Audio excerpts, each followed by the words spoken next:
I didn't go for 15 years to the dentist at all. Wow. I did not go. And then one day I was just walking on the street and I walked by a dentist's office and I was like, oh, you know what I haven't done in a while?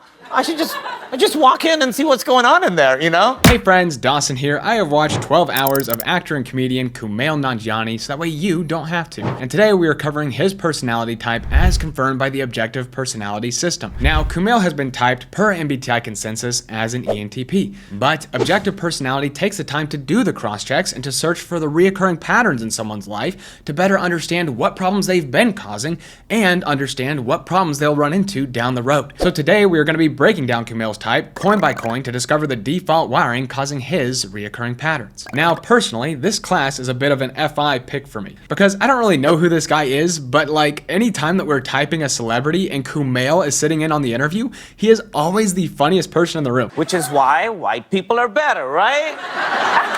Come on! Like, he cracks me up so much. I just love this guy and I wanted to learn a bit more about him. And now that already kind of clues me into maybe Kumail is not an ENTP. Not because ENTPs aren't funny or anything, but you know, it's because I don't usually fall in love with them. Anyway.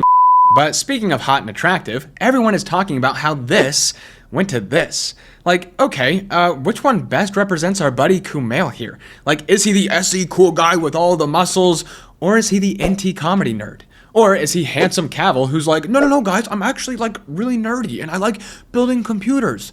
And like no one believes him because it's like, no, dude, you're too attractive for that. So starting with initial biases, whenever you are gathering in videos of someone, you're already beginning to develop a starting bias. Like, especially for all these actor types, like they'll show up on all these late shows where they get to spill their anecdotes. And of course, you know, the title is chosen based on whatever sells. But as you watch enough celebrities, you'll start to notice a difference. Like, you'll have the deciders and they will be talking about people and getting stuck on the people issues. But with the observers, they'll be talking about things and getting stuck on things. And that may or may not be our buddy Kumail here. Like, what are these titles here? Like, are you an observer or are you a decider? Sleep apnea, not going to the dentist for 15 years, very passionate about bidets, why he started wearing underwear. So if I'm stepping into an observer story here, then I should expect that our buddy Kumail will be brushing by the people to then focus and trip over the things. So let's just say, for example, you go to a wrestling event to watch your buddy Dave Bautista. So what are you going to focus on?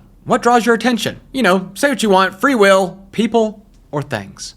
All right, what's the craziest thing that you saw at WrestleMania? Oh my God. So we were front row for the match between Dave Bautista and Triple H because, you know, friends with Batista, truly love them. I remember being there and the commentary tables were in front of us. So it was us, commentators, and then the tables. And I remember being like, wow, these tables are shoddily made. The construction seems awful. And then Dave landed on one and like splattered it. And I was like, oh, okay, that's It all makes sense. You don't want like oak furniture. All right, so you've got two categories here, the commentators or the table. Like, where does your attention go? Yeah, for my Hot Ones interview, I would just love to talk about the crazy table incident. I should tell you this before we get into I didn't go for 15 years to the dentist at all. Wow. I did not go. And then one day I was just walking on the street and I walked by a dentist's office and I was like, oh, you know what I haven't done in a while? I should just walk in and see what's going on in there, you know? So I just walk in and I'm like, it's just a regular dental checkup. And she looks in my mouth and she goes, clear my calendar. I knew it was going to be bad because she was like, do you have any symptoms? And I said, if I eat ice cream on the left side of my mouth, my spine hurts. I had two teeth, Jimmy. I had two teeth that hurt for years. Every day, morning and night. They hurt for years. Oh. And then one day, they just stopped hurting. Which is sort of like when the check engine light in your car, after months of it being on, when it just goes off, you know? Where it's like, you know what? Don't worry about it anymore. What? Like, okay, I tried to ignore going to the dentist, but in the back of my mind, I'm like, okay, it's been 3 years, like I'm starting to notice something. I should probably go get that checked out. Do my due diligence, right? But how are you not making that connection? Yeah, I'm starting to notice some weird pains, but oh well. What? Like, how are you missing that much? So, looking at the spectrum of the tribe, who has these kind of problems? And you're like, no, what was it about? The fucking paperwork. The paperwork. Didn't go to the dentist for 15 years because of the paperwork. I'm like, no, there's no way. All it is 3 fucking forms. I filled it out for him in seconds, Well, by that the was way. the second dentist. I took a run at the first one. You I did. spent 3 weeks Just filling out trying the to paperwork. Okay, so I don't know why Kumail is not going to the dentist. I don't know his fears. I don't know what he's missing. But there is a serious weird void here. Like, noted. That's all. But now let's look at this interview with James Corden, who we know to be an observer. And he is here with Zoe Saldana, who happens to be the same type as our friend Kristen Stewart. So we know her to be a decider. And just watch as she stumbles through the people issues. Zoe, what were you like as a kid? What was Not your vibe? bad, for What was your sure. vibe? I'm the middle child, so I was nobody's favorite. That was just like, it's okay. It's okay. I was content. I was happy. Wait, but did you know?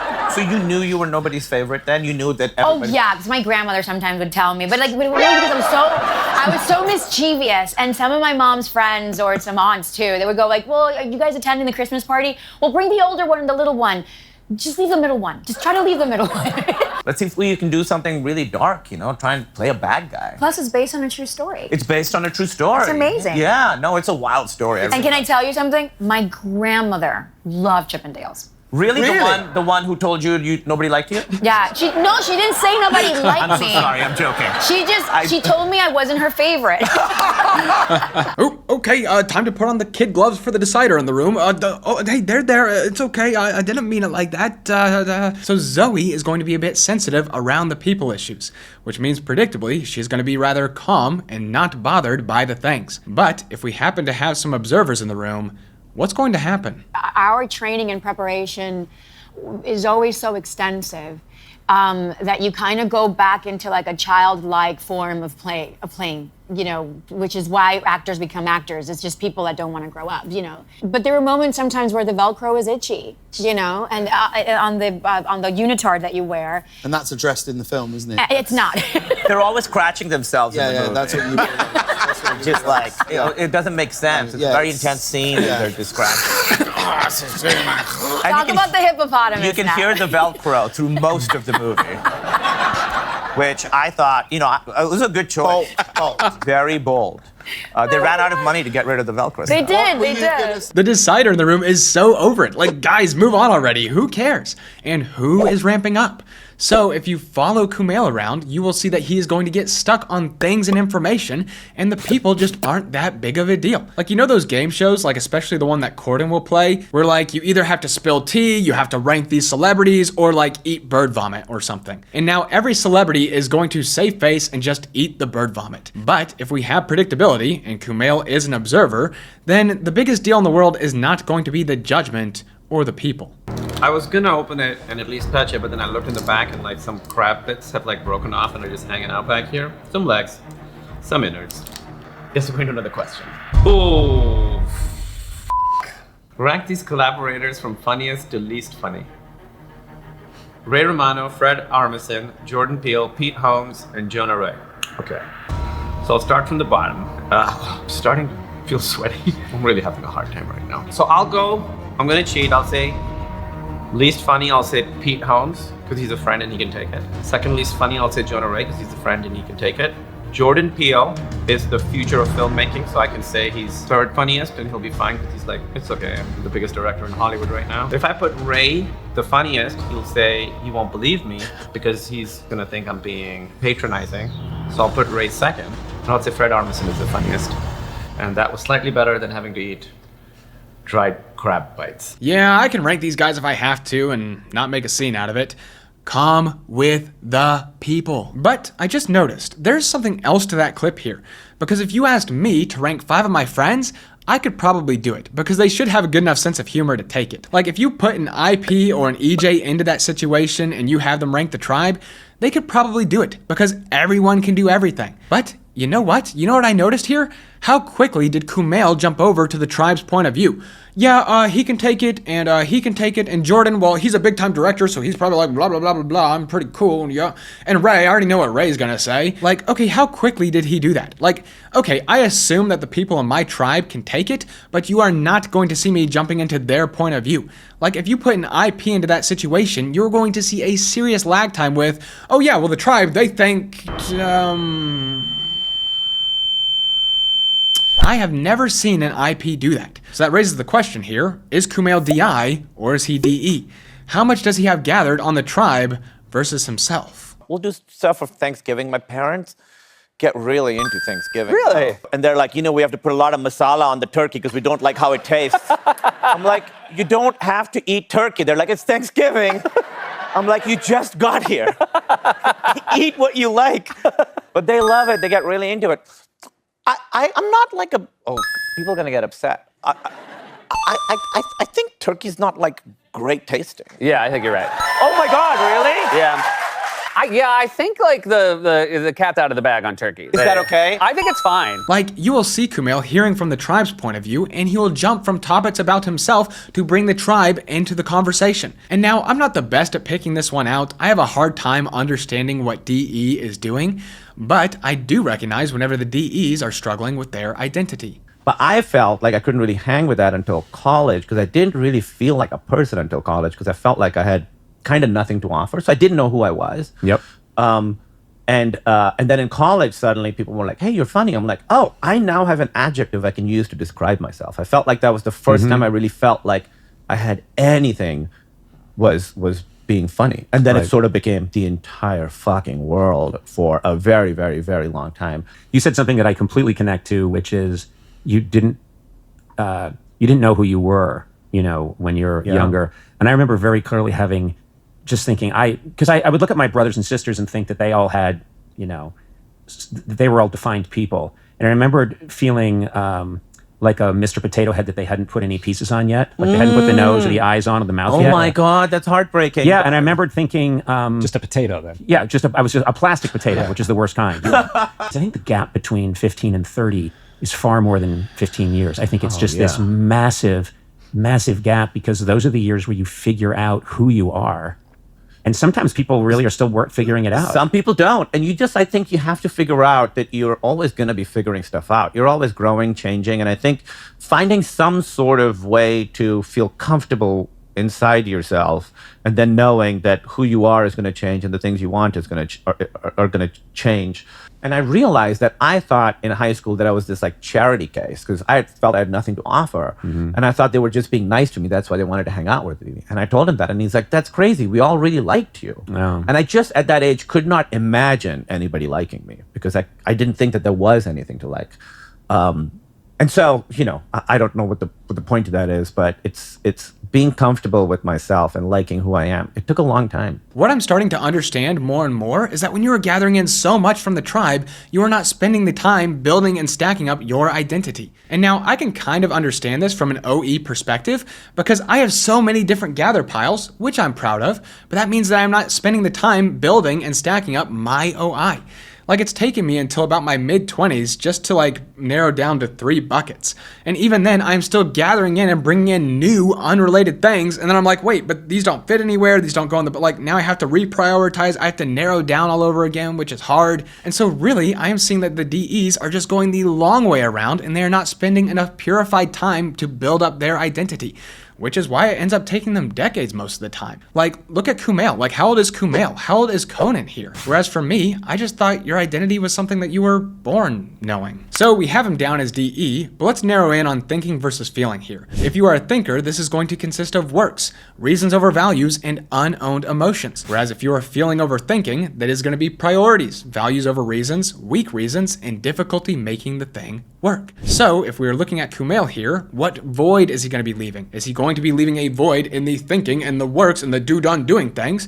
Or is he going to be leaving a void in the emotions and the feelings? So everyone knows Stephen Colbert's FI. He just loves the Lord of the Rings. And you know what? So does Kumail. So let's see where they line up. Full size? But not full size. They're like the maquette, like the big maquette and everything like that. Oh, wow. Yeah, I was from workshop and everything. 8-story tall. I got every single one of the commemorative mugs that came out from Burger King. Wow. Yeah, they all link together around a central ring, and then it plays the theme song. But it doesn't feel like, how would you drink from 8 linked mugs?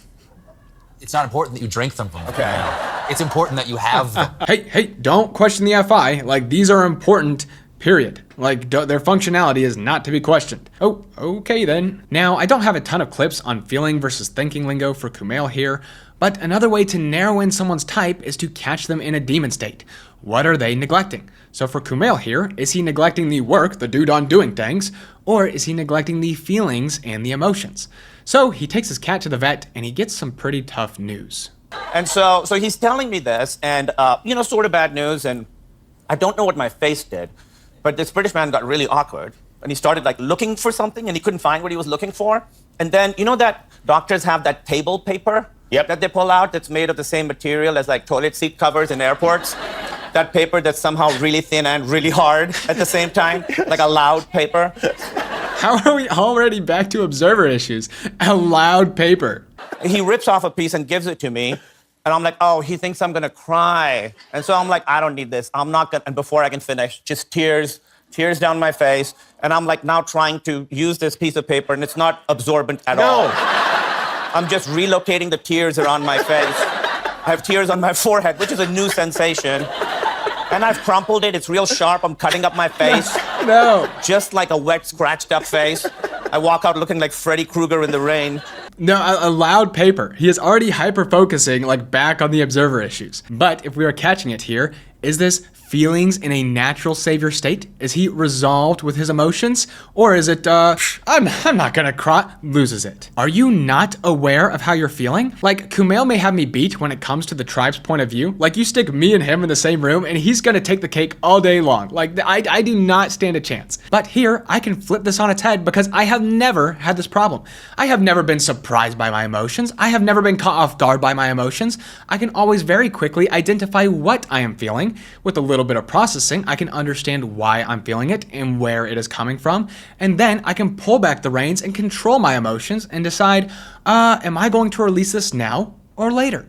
So as much as I am dude on doing things, I am ultimately responsible for owning my emotions all day, every day. I cannot say the same about Kumail. And I had this problem, you know, like I said, I wasn't in touch with myself. I would have days where I would be angry all day, and at the end of the day, I'd have a glass of water, and I'd be like, oh, I was just thirsty. All day. I'd be like yelling at people, honking, get out of the way. Then I had water, and I was like, oh, this was the problem. Well, just dehydration. Just dehydration. Wow. Yeah. So you're saying men should drink more water? Definitely, I think all men are dehydrated. Yeah. Again, not aware of the emotions, what they are, where they're coming from. He is surprised by the emotions. The feelings are in a demon state for Kumail, which means that they are unconscious and neglected. He is not paying attention to that area. As well, what I happen to notice in this clip is that Kumail seriously seems to neglect himself, like his inner world. Like he does not seem to be processing and resolving for himself, and he does not seem to be replenishing for himself. Oops, I just forgot to drink water, like all day long. And at the end of the day, I'd have a glass of water, and I'd be like, oh, I was just thirsty. And now this seems to most closely relate to the animals. Consume and sleep. Consume is replenishing, it is gathering for self, and sleep is processing, resolving, and preserving energy for self. And it kind of seems like Kumail is leaving some serious voids there. So he might have one or both of these animals in a demon state as well. Alright, so looking at the big observer coin here, what is that top function? So starting out with intuition versus sensory, with Kumail here, where is he getting stuck? Is he diving in too much into the details to the point where he is missing or mystified by the connections? Or is he living in some abstract analogy world to the point where he is missing or tripping over the sensory? I think you may have already guessed. Did you get the shots? No. I did, well, you'll know one kind of shot. I used a bidet for the first time. Why? You had never used a bidet before. It's amazing. Why is this not the only thing anybody's ever talking about? Like from now on, my life will be divided into two sections. Before I ever used a bidet and the age of enlightenment. So, how does it know exactly where to go? Isn't everybody different? Like, just at the... If you change your socks in the middle of the day, it changes your whole day. I'm always telling my friends that carry a pair of socks with you and halfway through the day, just put on a new pair of socks. You're like a whole new person. I've been doing this for like 15 years or so, and I always have an extra pair of socks on me. Whenever you think of it, whenever you feel like you need like a little jolt to your day, you know, I'm realizing how depressing it is that when I want real excitement to show up in my day, I put on a new, fresh pair of socks. I should get out more. I should try some drugs. Oh yeah, the first time you finally put the whole outfit on, you like stand up a little bit straighter. And it's funny that Lauren mentioned the zipper. You know, the first couple of weeks, I was just like wearing it and not drinking water because I was like, I don't know how I'm gonna go to the bathroom. And then I saw Brian like drinking coffee and I was like, how do you do it? Because you know, you have to hold it all. But he's like, there's a zipper. And I found out I had been putting the pants on backwards. Stop! Okay, like, are you able to go back and forth with the things, or do you miss an important detail for weeks and you're like, oh, I guess I just won't drink water. Oh, there is a zipper. Oh, my pants have been bombed backwards. Oh, ice cream is supposed to hurt your spine. And he is tripping over the sensory again and again. But looking at Kumail as a whole, what is his archetype? What role do you play in the tribe? And why is it so weird for you to become buff all of a sudden? And does that new identity change you? And then part of it is, I do want other people to see me in a different light, because you can, for like many, many years, I just played a nerd. I had to like work out like a maniac for 2 years to get the opportunity to play a normal guy. Go to the extreme, not like just like no. a little bit, like go to the other end. I had to go to the other end to be like, okay, now I guess you can play a family man. That's what it took. To like unglue my fingers from a keyboard. Right. That's what it took.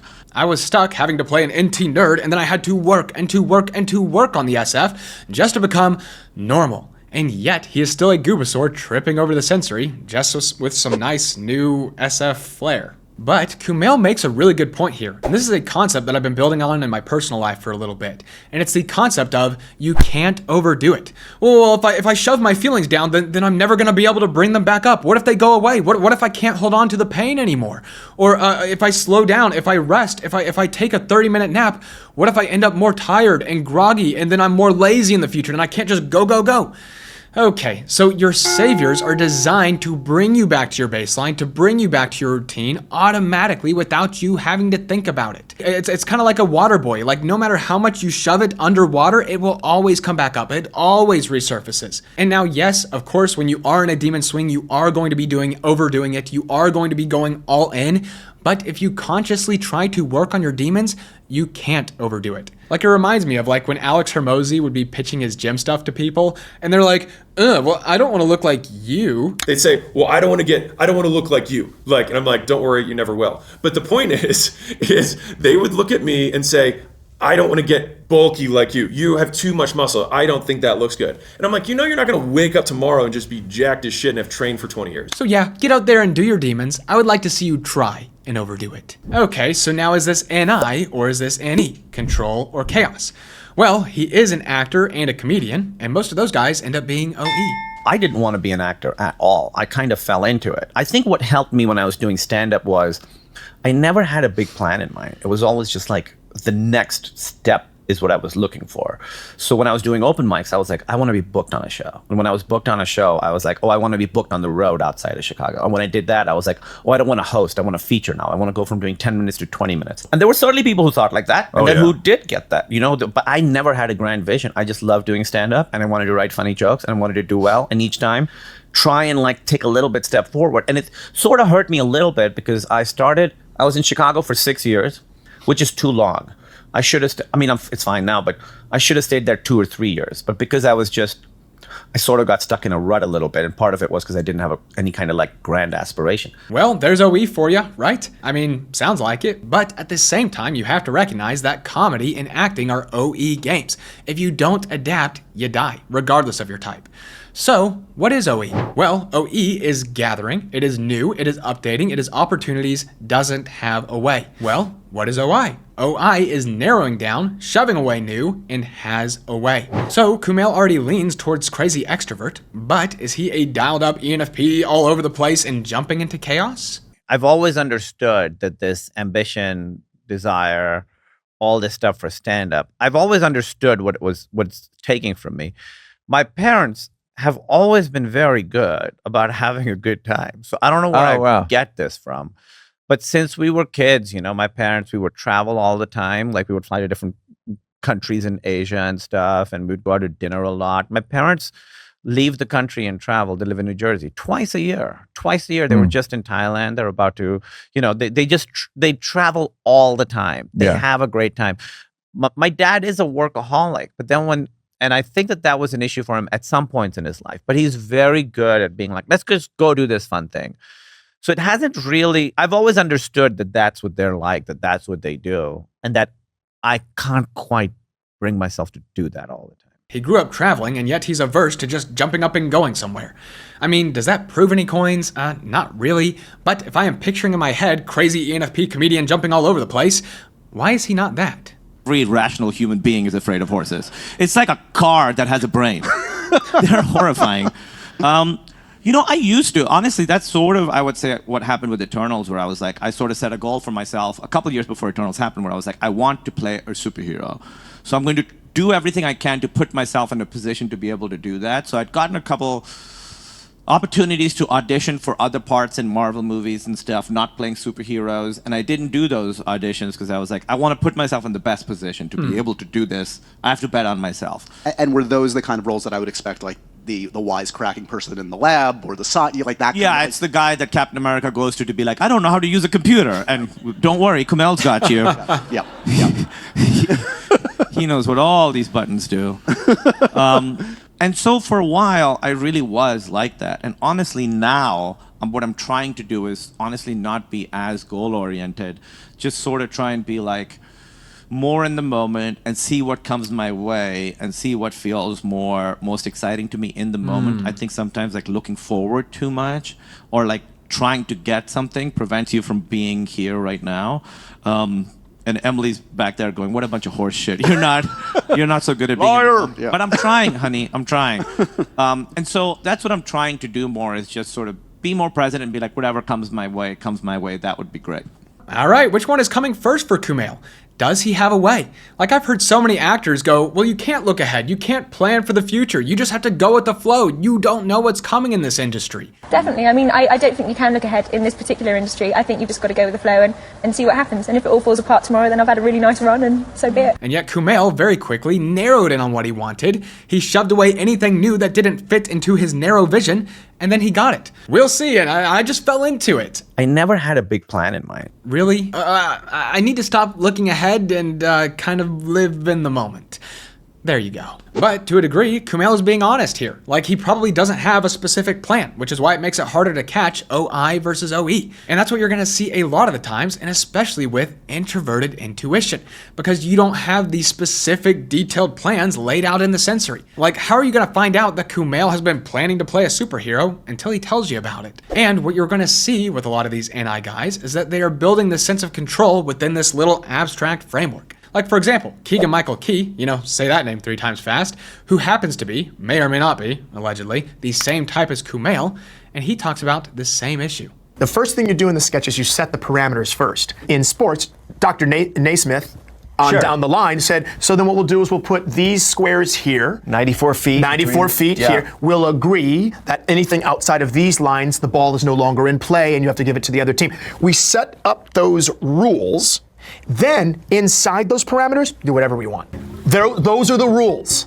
We just set up the rules, right? And then all I do is play basketball for the next 4 minutes. Right. You go, oh, I know the rules. The audience goes, I know the rules. And then we delight in how we play the game. You create this abstract framework of sorts, your little IJ box, and then you can freely be as chaotic as you want to inside of the box. Whenever you get down to introverted intuition, wherever it's at in the stack, you are just trying to control something in the abstract. If I am being really honest, whenever I get down to my NI, and now this is nothing I'm ever going to bring out in conversation or out in public, it is just here between you and I, or whenever I'm alone and processing, but all I am trying to do is control time. I am 212 days away from my goal, and before I wanted time to move super slow. I was trying to slow down time, but now I want it to go as fast as possible. The problem is that I work so much that every day feels like 2 days. It moves excruciatingly slow, but I recognize that whenever I go out into the future and look back, all that time went by so fast I didn't even recognize it. So I snap my fingers and I'm 1 week in the future. I snap my fingers, I'm 1 month in the future. Hey, remember when we recorded Kumail like last month? Whoa, hard to believe that happened. Hey, remember things? Wait, hold up. He's actually got a good point. Like I recorded that maybe 40 days ago, give or take. And all that time just went by so fast. I didn't even notice it. So maybe this guy's not as much of an idiot as I thought. Oh, maybe just a little bit. Hey, remember Thanksgiving? Remember Christmas? Like, how did that all just go by so quickly? And really, I am using these videos as a link to the future.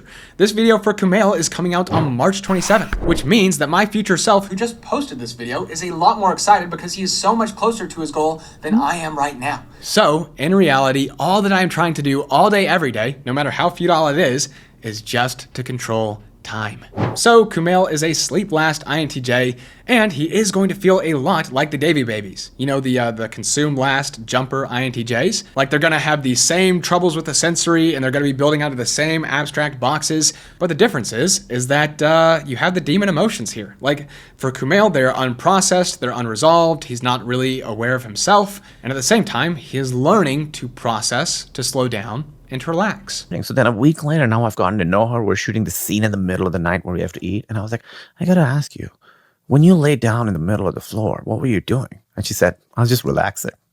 She was just forgetting everything. There was a part where we have this big fight with each other. And after a few takes, I was kind of just feeling a little bit stuck and I didn't know what to do. And she's so good and I was feeling a little bit stuck. And I was like, all right, I'm just gonna, in between takes, I'm just gonna touch this table and I'm just gonna really feel what this table feels like. I touched the table and I almost started crying because I had like sort of gotten locked down or stuck or whatever and in my head. And you just really like, that got me present immediately. Yeah. It's been a great lesson in exactly what you're saying, which is like relaxing. And if we want a perfect score here, Kumail is going to have the masculine sensory. Dwayne Johnson weighed in on your body, right? Yeah, Dwayne "The Rock" Johnson did. Yeah, and that's a big compliment. Yeah, he said, dense muscle is hard to achieve, my brother. He thinks my muscle is dense. Yeah. I don't know how he could see that, because that's like dense. He didn't touch me or anything. And is that a thing even? Is there like a density to, aren't they like I didn't know some muscles were denser than others. I didn't know, but if The Rock says it, it must be true. Who knows better? I think it'd be hilarious if you touch The Rock and all his muscles are super soft. Like they look hard, but when you touch them, they're like By the way, I've touched him. Now, social-wise, I mean, he's a comedian. Come on, we know what those types are. Oh, no, but really, like, Kumail is Demon Flex. Oh my God, why am I flexing? That seems shameful, No, please. it looks like you have a muscle there. I think that's What does it mean to be an Asian American fitness role model at the moment? Asian fitness icon role model. I don't know if I'm that, but it feels like it's a lot of pressure. So I hope someone else shows up and takes over because it feels like a lot. And he is going to be a specialist rather than a generalist. And I think that that's the thing that I genuinely lack, is the desire to have an empire. Mm-hmm.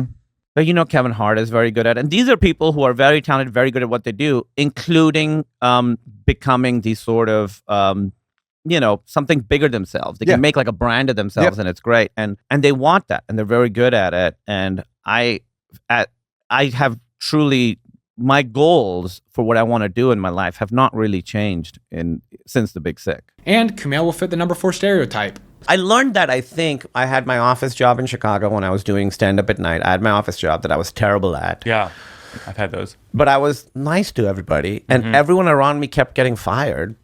In my department, everybody else would get fired, but I wouldn't. Yeah. And it's because people liked me. Yeah. Those other people were better at their jobs.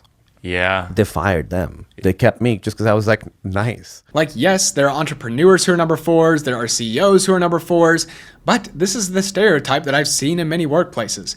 Like, you have the nice guy who's struggling, and like he's at the same level of all of these other people who are being written up, they're being fired, but the higher ups just kind of overlook this one person because they're like, oh, but he kind of keeps up morale. Like, you can't get rid of the number 4, like he's the one keeping everyone else here happy. So, am I in love with Kumail? Yes. Am I in love with his type twin, Tom DeLonge? Yes. Like, I would just love to be friends with Kumail and just to like talk with him about muscles for hours. Like, that would be amazing. Anyways, I hope that you enjoyed watching another one of these Goobasaur INTJs. As always, let me know what you liked, what you didn't, what works, what you think could help to make it work a little bit better, and let me know who you'd like to see next. But otherwise, I'll catch you later. Close your eyes. And whenever you're ready, you're on a beach. There are no piranhas on this beach. There's no sharks. No murders are occurring on this beach. It's one of the good beaches. Nobody's ever died on this beach. I shouldn't focus on the bad stuff that isn't happening. I should focus on the good stuff that is happening.